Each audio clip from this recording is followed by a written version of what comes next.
e sem destruir o meio ambiente, isso tudo perdeu o equilíbrio no Brasil. Porque a esquerda perdeu a noção, fez um governo de direita, o Lula pagou os maiores juros da história, o PT pagou os maiores juros da história, os banqueiros concentraram 85% das operações financeiras na mão de apenas 5 bancos. E aparelhar as estatais todas com roubalheira. Não dá para esconder isso. Todo brasileiro merece um julgamento justo. E o Lula também merece um julgamento justo. Mas posar de inocente, para mim, que conheço tudo, que sei tudo, eu dou os nomes. Eu falei do Palocci, eu posso falar de Sérgio Machado, que roubava na Transpetro por Romero Jucá, do Eduardo Cunha, que o Lula deu furnas para ele para roubar, falar do Sérgio Gabrielli, não é, que loteou a Petrobras, enfim. Então, e a economia? Com o Lula, o crédito saiu de 17 em cada 100 reais do PIB para 55. E todo mundo foi para o crédito. Sabe o que acontece hoje? Uma ressaca brutal que acontece com a Dilma. Porque o juro baixou, as pessoas se endividaram e, de repente, a Dilma explode os juros.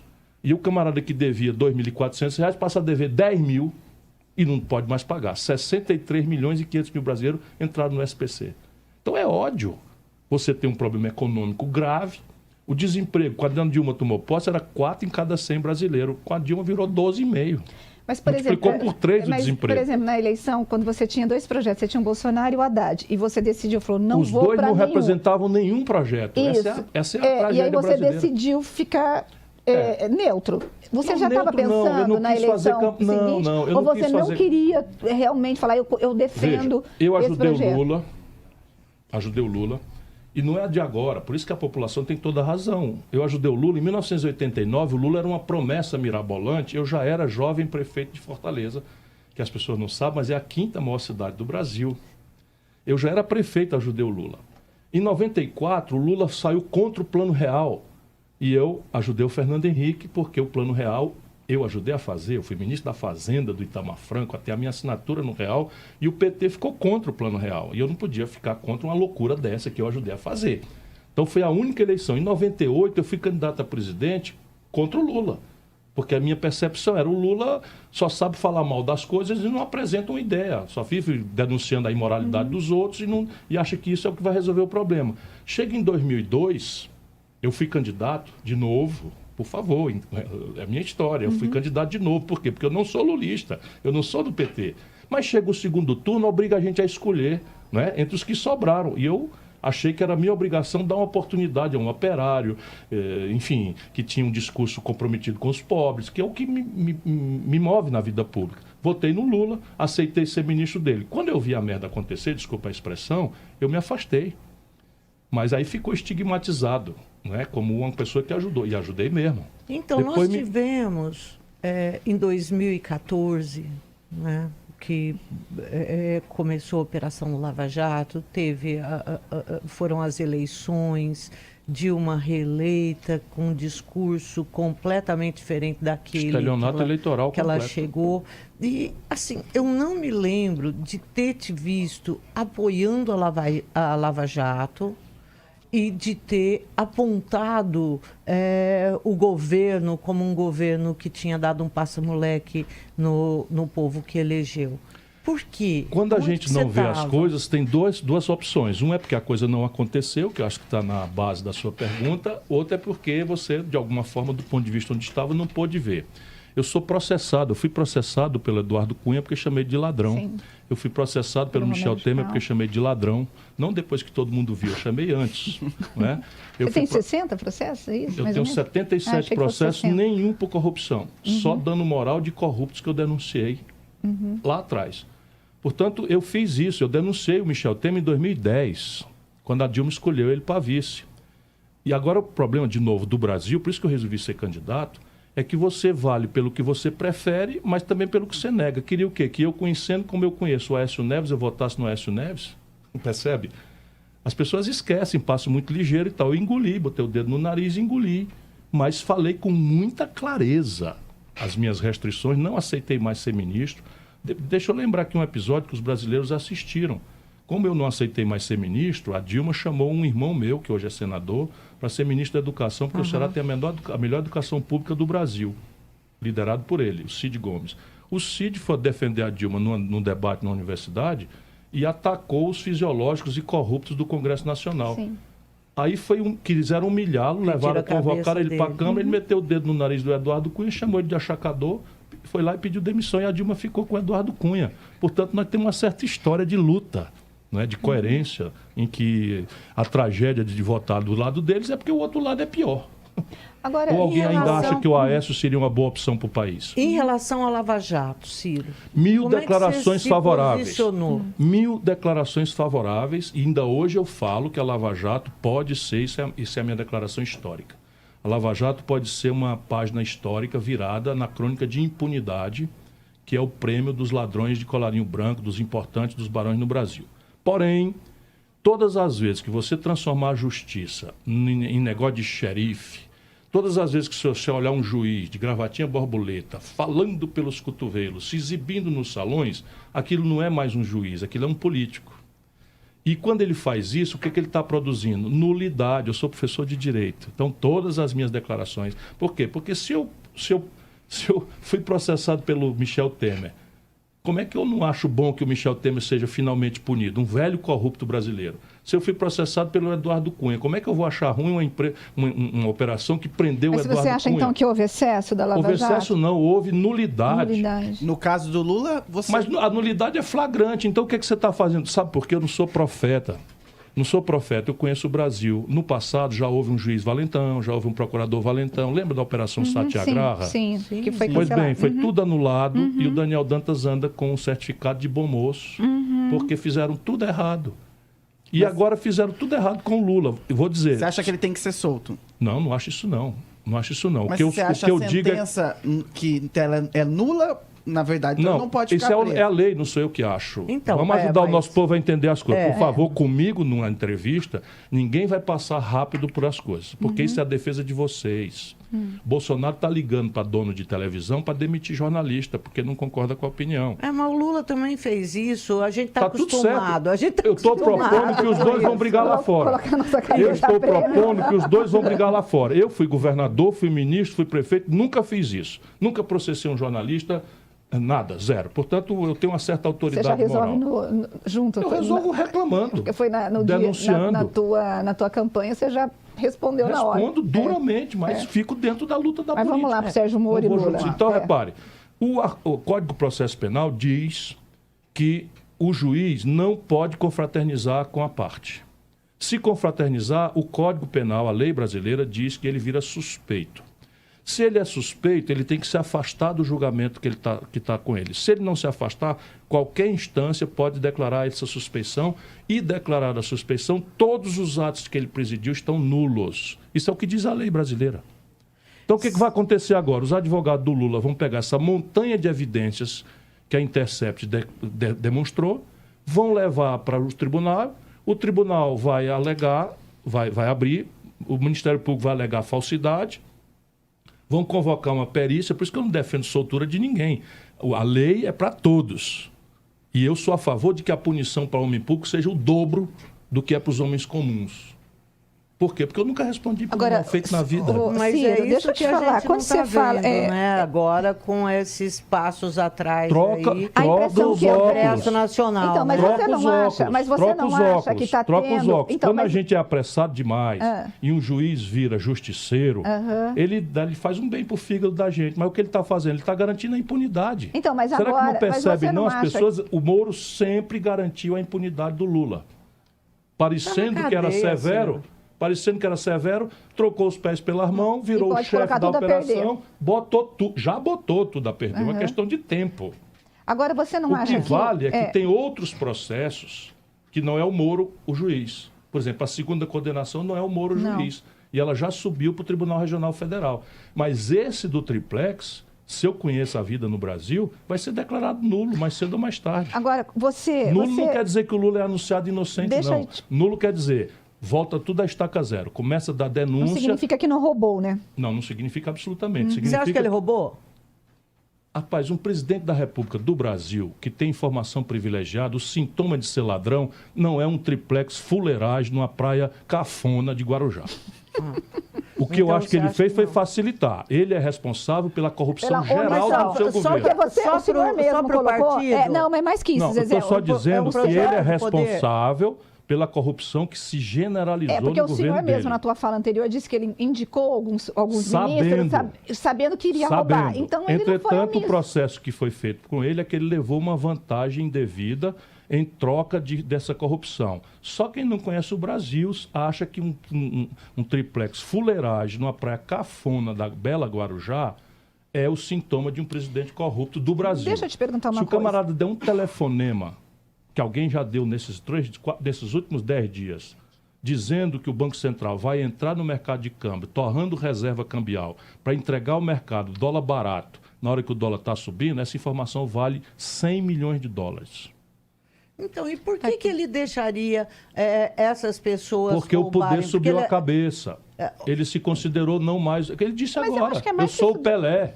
Ele não tem humildade de nada, subiu a cabeça, 80% de popularidade, e começou a fazer bobagem, por cima de bobagem. Eu me afastei, foi por isso. BNDES. Por exemplo...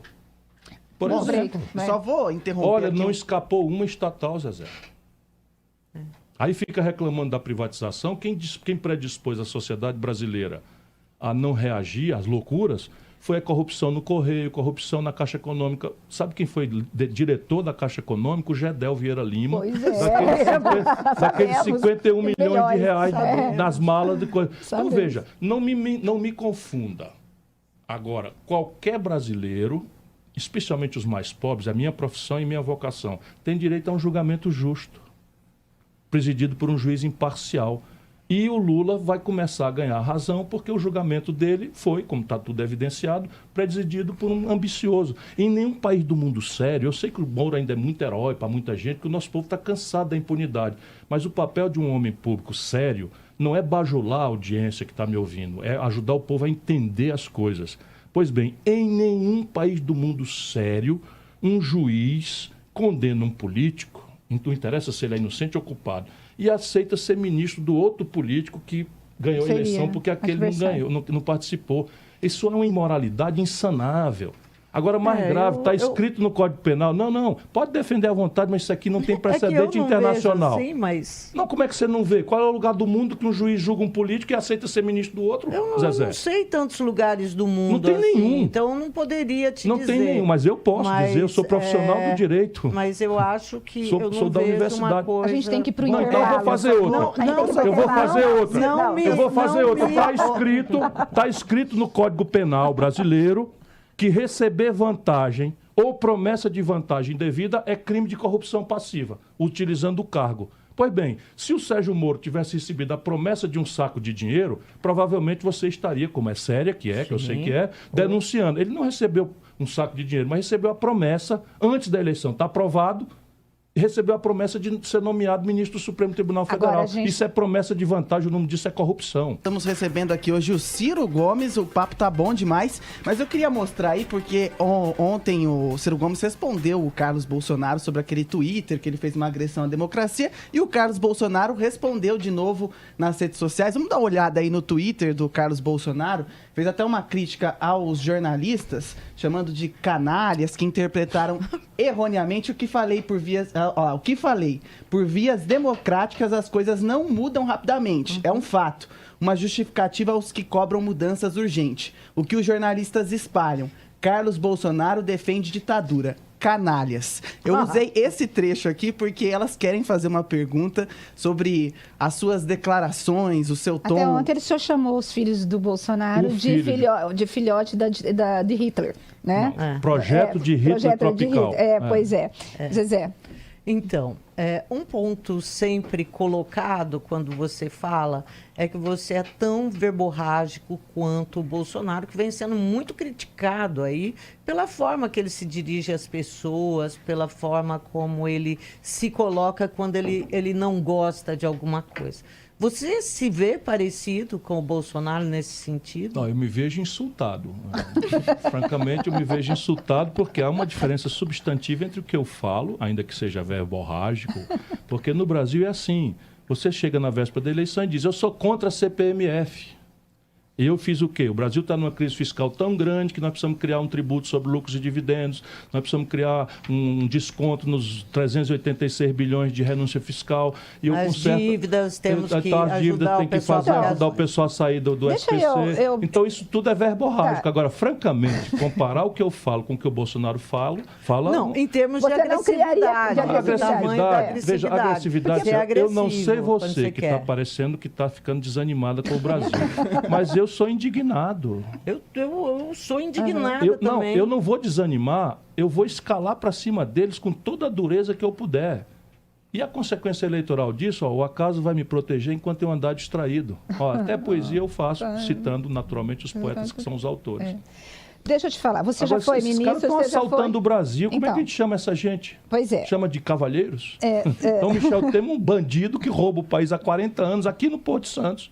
Aí eu vou chamar de cavalheiro, sua excelência, porque a gente não pode. E isso vive a elite brasileira. Eu não falo do teu rabo preso, tu não fala do meu. Só que eu não sou da máfia. Pois é, mas falando da elite brasileira, eu tenho a impressão que no Brasil está tendo uma negociação, ou pelo menos um combinado aí, unindo o presidente da Câmara, presidente do país, o presidente do Senado, para que tudo que seja Dias Toffoli, Supremo, de combate à corrupção, isso volte a estaca zero. O senhor está tendo essa impressão? Sem nenhuma dúvida, é aquilo que eu falei. Entre os mafiosos da Itália, existe uma lei do silêncio. A lei do silêncio é baseada em terror e comprometimento entre eles. Então, eles chamam essa lei de omertà. E no Brasil, a elite política especialmente, tem um omertà. Eu não falo do teu rabo preso, tu não fala do meu, a gente briga em outras coisas. Eu não participo disso. Por isso que eu sou totalmente negado, e o bicho é estourado, é temperamental. Eles querem bater no carteiro para as pessoas não lerem a carta. Então tá bom, eu sou temperamental, mas escute o que eu estou dizendo. A gente está chegando no final do programa, deixa eu só te perguntar um negócio. O senhor é candidato, pré-candidato para as eleições de 2022, como que vai ser a tua trajetória? O senhor disse assim que o senhor vai bater sem dó. O que o senhor pretende fazer nesse futuro? Bater em quem? Bater como? Bater nos malfeitos e propor alternativas, porque esse é o papel que 14 milhões de brasileiros, tão irmãos meus, tão queridos, ou mais queridos, evidentemente, por um afeto aí, do que os 57 milhões que votaram no Bolsonaro. E eu acho que o político não pode ser uma coisa na véspera da eleição e ser outra depois. Então eu continuo fazendo a mesma coisa. Viajando, discutindo, apresentando sugestões. E essa é a minha diferença.